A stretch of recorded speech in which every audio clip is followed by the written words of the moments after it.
light within my heart, light within our thoughts, light within our words. May one and all and everything, blessed and loved ever be.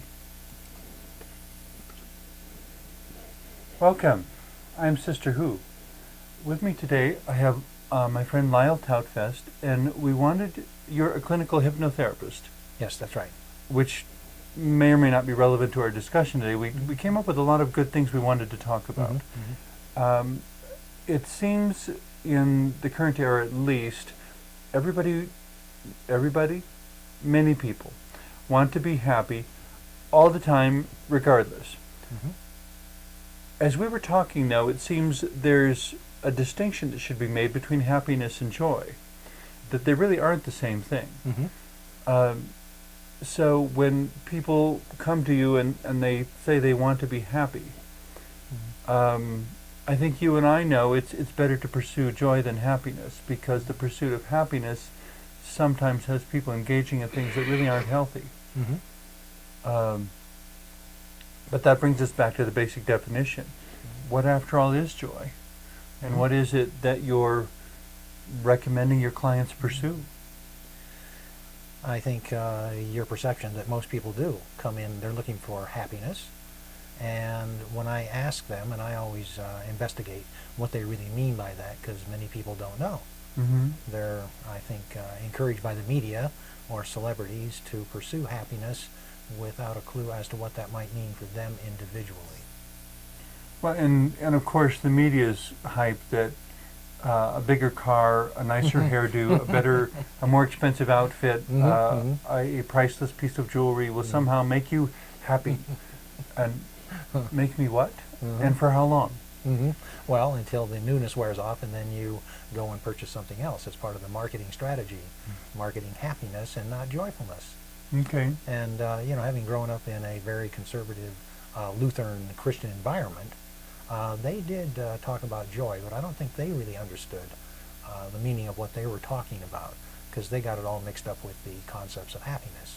Okay. Which is that external, physical kind of thing. So what is a basic definition of each that you might offer?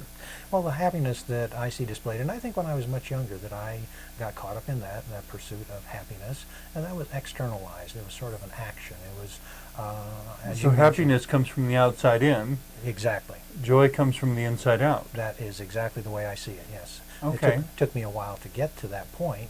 I was confused when I was much younger, and now I have come to that realization. Joyfulness is within us. And you went through a variety of spiritual paths along the way to figuring that out, which is, again, is not the focus of our discussion today. But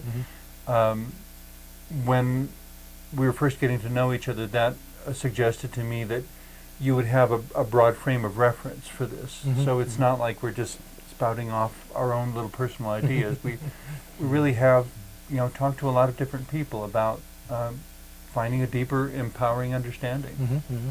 Yes, we have, and something that I wind up journaling about in the last, I guess, couple of years, the topic of joyfulness keeps coming up. Okay. And somewhere in the last few years, I have identified joyfulness as the ultimate goal of man. Okay. And in saying that, I understand that joy at that level of that higher spiritual connection includes many other things. Okay. What are some of the things that you would include in the definition of joy? Well, at that level, I believe peacefulness is part of that. I believe that love has to be part of that. I believe trust, many of the things that you and I have talked about at times. Okay. I think those things are included in that. We could, I suppose, hit that reductionist attitude and try and separate joy out from everything else and just have that discussion, but I don't think that's necessarily useful for people. Well, and is it even possible? Well, yeah, I think not, but I can imagine some philosophers trying to do that. To me, it's important, though, to have a definition of joy that can be just as present within oppressive circumstances or tragic circumstances as within pleasant, desirable circumstances. Yeah, I agree with that. Well, and if joy comes from within us, it doesn't depend upon outer circumstances. And having something really tragic happen doesn't mean you're supposed to smile, doesn't mean you're supposed to repress awareness of it. You know, Mhm. it's not about psychological denial. Mm-hmm. Mm-hmm. I tried to figure out what was the definition of joy for myself, Mm-hmm. and the definition I came up with is that joy is the triumph of life over its adversaries. Mm. When, even in the midst of a tragic event or a discovery of something unpleasant about yourself or something you need to work on, you know, just as one example, someone discovering within their consciousness, in the sense of accepting, I'm an alcoholic. Mm-hmm. You know, that in that moment, joy is believing in life enough to keep going. Mm-hmm. Believing in the positive possibilities that the current negative moment cannot eradicate. Mm-hmm. Mm-hmm. You know, that when bad things happen, they're not bad enough to prevent anything good from ever happening again.